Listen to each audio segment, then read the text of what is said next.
What's up, Barefoot Nation? Today we are going to be talking about the secrets to growing Calathea and prayer plants. Let's go!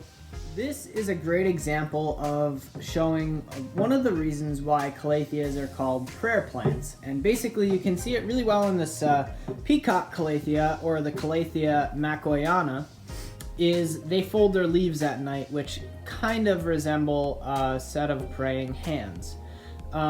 You can see that Rufibara here didn't get the memo.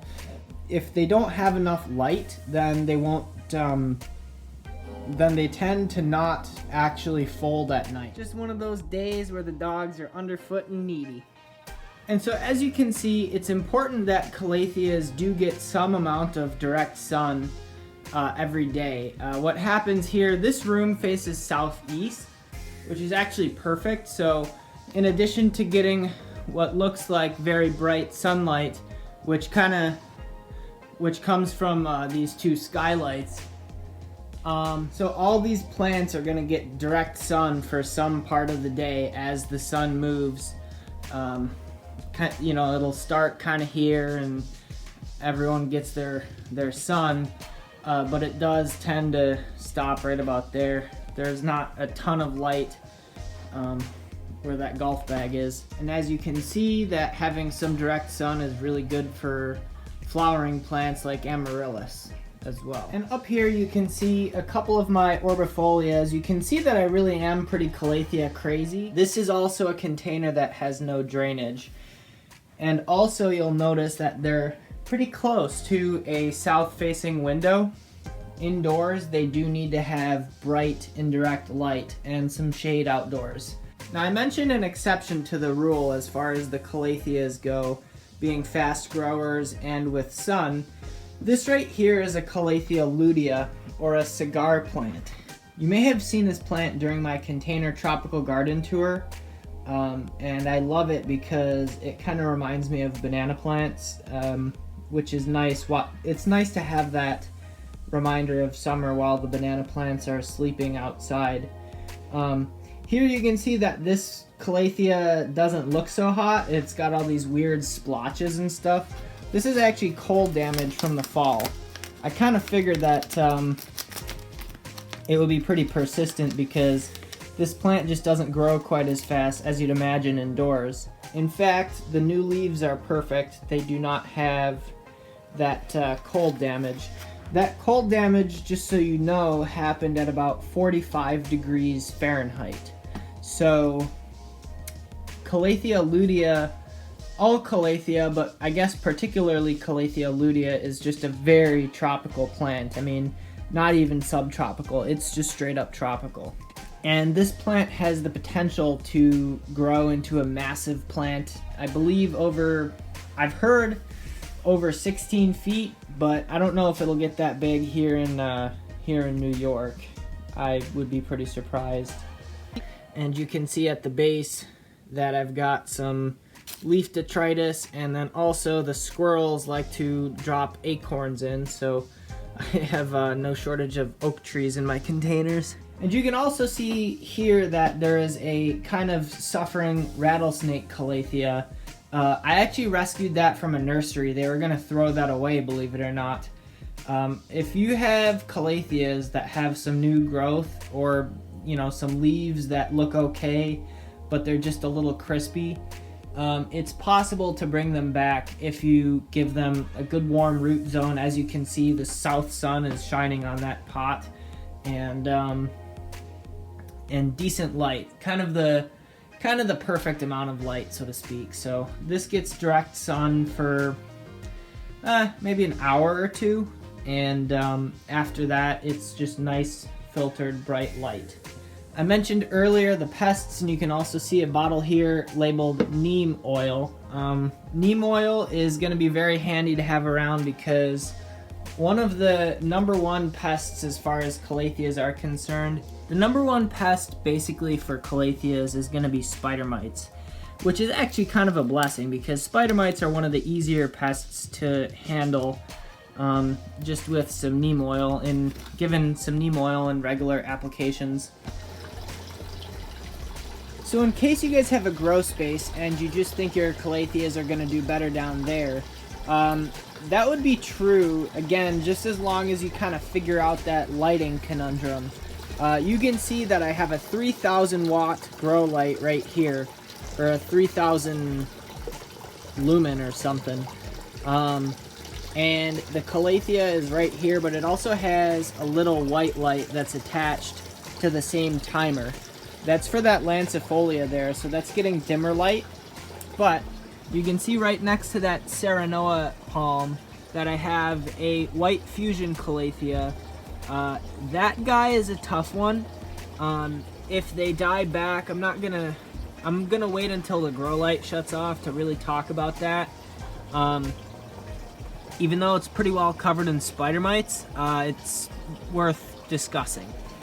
So I'll see you guys after the grow light shuts off. And so you can see this plant here, doesn't really look all that great. There are some plants, so Calathea is a pretty big genus.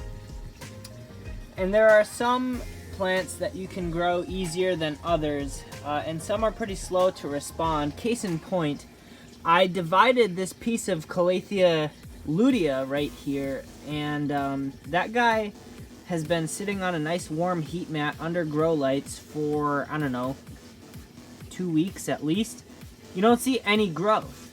So, you know, patience is definitely something that you might need with certain Calatheas. And the other thing that I really wanted to mention is, well, for one, it's important to have them outdoors for the summer in shade, but it's not uncommon in the case of white fusion, and I assume some other Calatheas, that when they're unhappy that they just die back completely to the bulb or the corm, you know, or their root structure.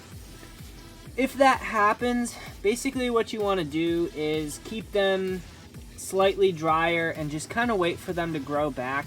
Having a heat mat and, you know, kind of trying to create jungle conditions would be the best thing to try to pull them out of that dormancy. And they should come out of it naturally on their own. However, the only thing is, I don't know how long they could stay in a kind of semi-dormant condition. Alright, and so as you can see, when your Calathea needs water, you can see that the leaves will curl somewhat. Now when that happens, you need to move pretty quickly, because watering is just one of those things that you really need to make sure you pay attention to with Calatheas. Calatheas really don't want to dry out too much, even indoors. Basically what you want is you want to have the soil always slightly damp. The other thing you might notice too is that there's a lot of organic matter in there too. Calatheas, because they love water so much, mixing some compost in with your Calathea when you pot it up is going to be really helpful. And on the note of potting, Calatheas generally only need to be repotted every couple years because they're not generally too fast of a grower. There are some exceptions to that rule, of course, but Calatheas, generally speaking, are pretty slow growers. Another trick you can use for Calathea watering very carefully is a container that doesn't have drainage holes, which is the case for this Calathea zebrina right here. You really need to make sure that you're not drowning it, so in this case, waiting until it's slightly wilted is probably a good idea for them. As you can see, most of these are in glazed pots, and really that's just because that's the look that I like. But when you use glazed pots, you need to make sure that you're aware that that they still can wick some moisture, although with the paint it definitely helps that they don't dry out as much as just a typical unglazed terracotta pot. I also wanted to mention pruning pretty quickly as far as Calatheas are concerned.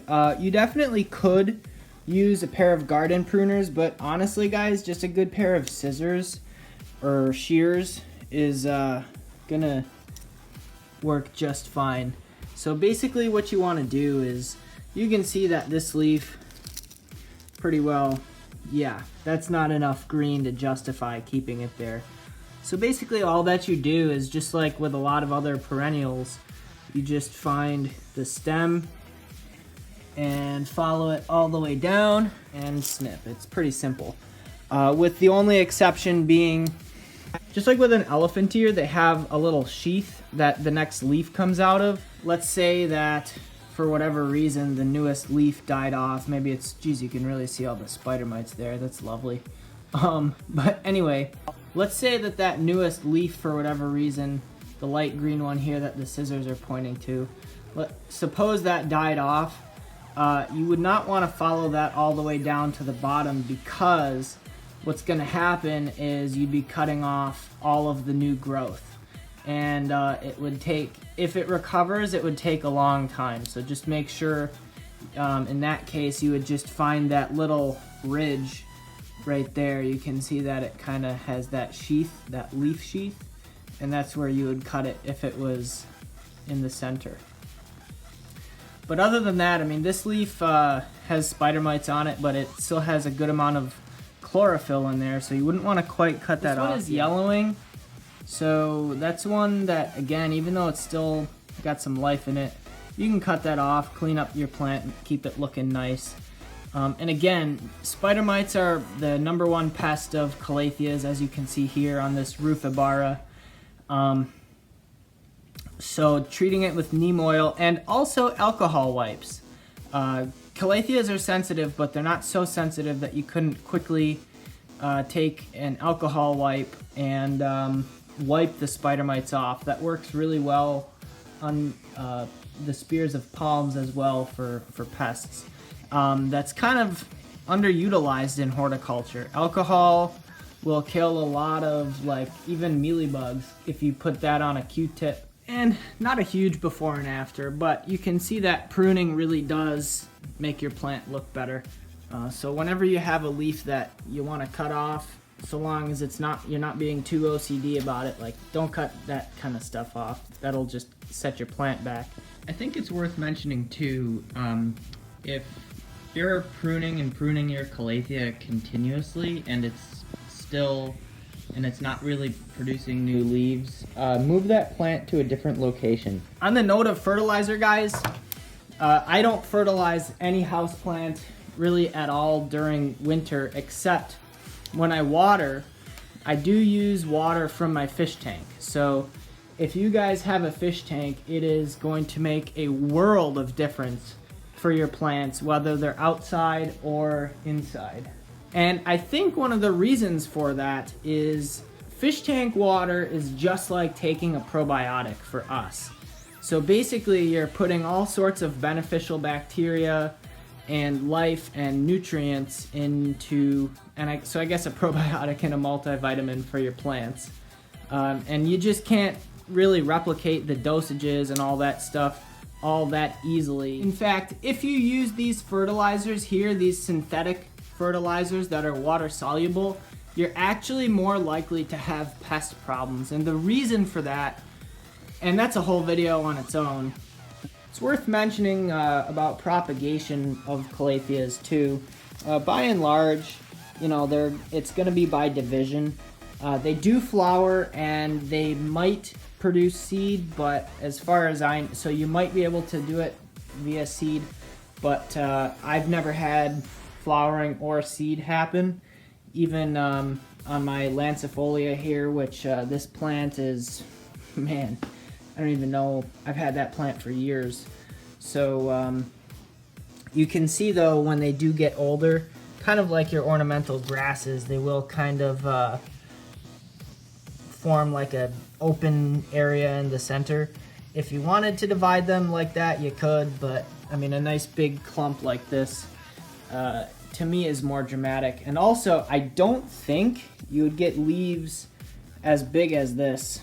Look, check this out, guys. I mean, come on. I don't think you'd get leaves as big as this if you were dividing them all the time. So for bigger plants, you probably would want to just leave them alone. This one, oh.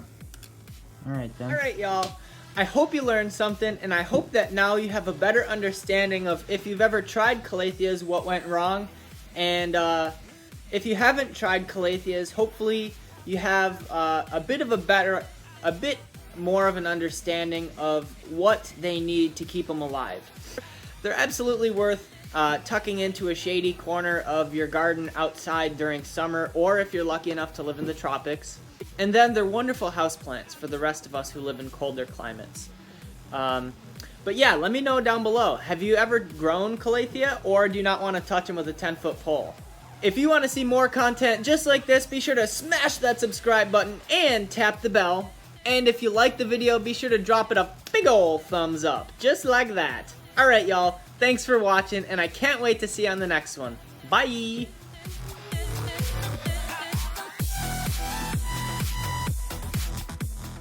That's why we love them.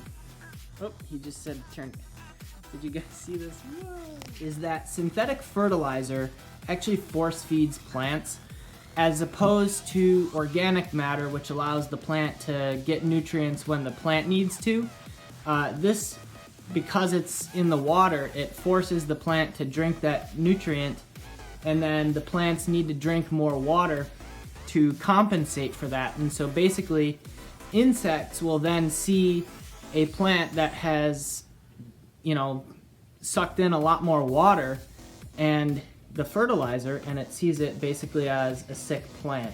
So synthetic fertilizer under most circumstances is probably not the best thing to do. And these two fertilizers, this is an instant water soluble, and that's a slow release, and they're both not the best thing to use for plants, especially indoors.